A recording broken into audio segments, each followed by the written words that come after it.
It's the 1960s. Two superpowers, America and the Soviet Union, battle for dominance not on Earth, but above it. The space race gave us the moon landing, satellites, and decades of Cold War rivalry. But fast forward to today, and the players have changed. Nations aren't the only ones reaching for the stars anymore. Now, corporations are in the driver's seat. SpaceX, Blue Origin, Rocket Lab, billionaires and bold startups racing alongside NASA, China, and Russia. So here's the big question. Is this the dawn of humanity's golden age in space, or the beginning of a chaotic cosmic free-for-all?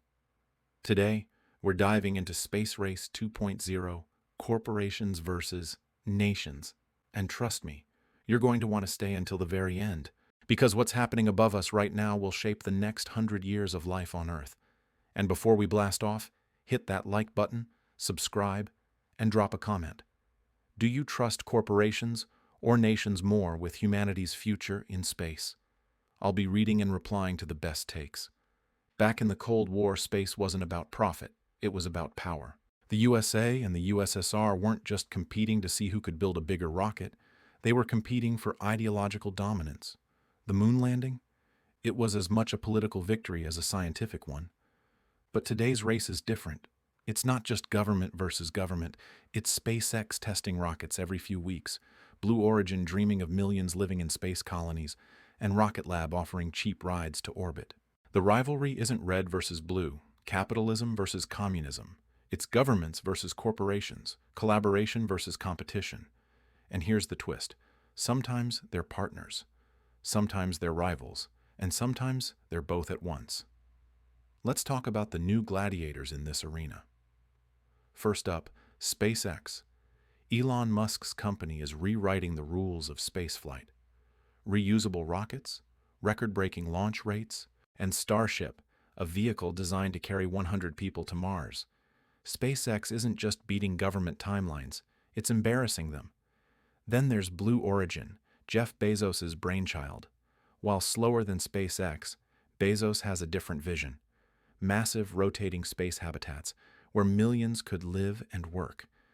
He's not just thinking about Mars, he's thinking about reshaping humanity's entire ecosystem. Rocket Lab, they're the scrappy underdog, a smaller player from New Zealand that made launching tiny satellites fast, flexible, and affordable, proof that you don't need to be a billionaire to disrupt space. Here's the kicker. These corporations move fast. Investors pour money in, they test often, fail fast, and try again. Governments? They're tied up in politics, budgets, and bureaucracy.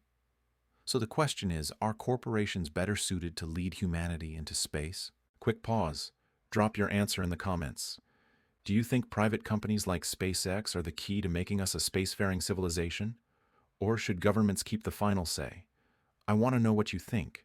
Of course, governments aren't just sitting back watching billionaires play astronaut. NASA is partnering with companies like SpaceX for missions to the ISS and beyond. Europe's ESA is developing the Lunar Gateway. China has built its own space station and plans to put people on the moon by the 2030s. And Russia? Despite setbacks, Roscosmos is still holding on to its legacy in space. But make no mistake, this isn't just about exploration. Space is now a battlefield of geopolitics. Satellites control communications, navigation, even military operations. Whoever dominates space dominates Earth. That's why nations are racing to secure orbits, build lunar bases, and even talk about mining asteroids for rare resources. So while corporations chase profits and innovation, governments chase power, independence, and security. And sometimes those goals collide. Imagine this. SpaceX builds a massive Mars colony, but under whose laws would it operate? America's?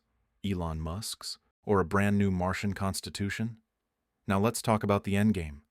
Why does all of this matter? Because the goals aren't just about bragging rights anymore.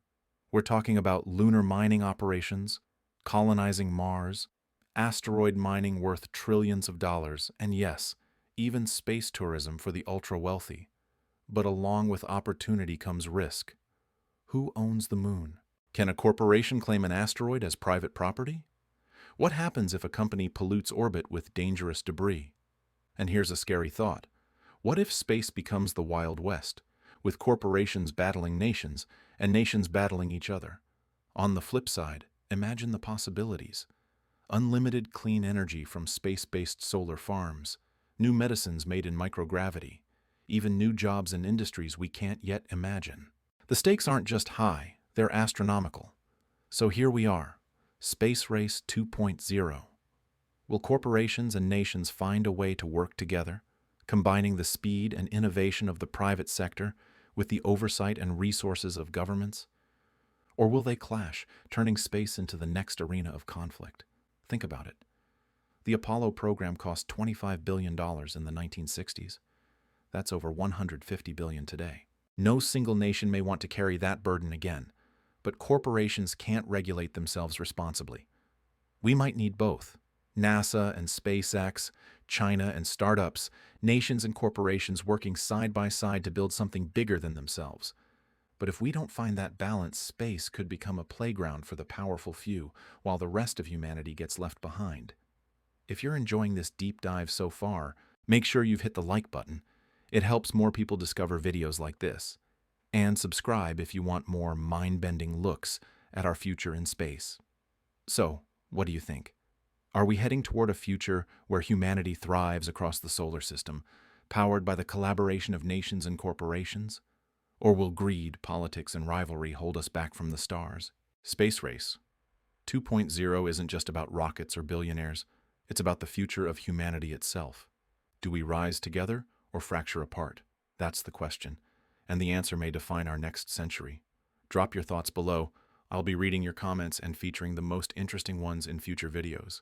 And don't forget, like this video if you learned something new today. Subscribe for more deep dives into the future of technology and exploration, and share this with a friend who's obsessed with space. Until next time, keep looking up.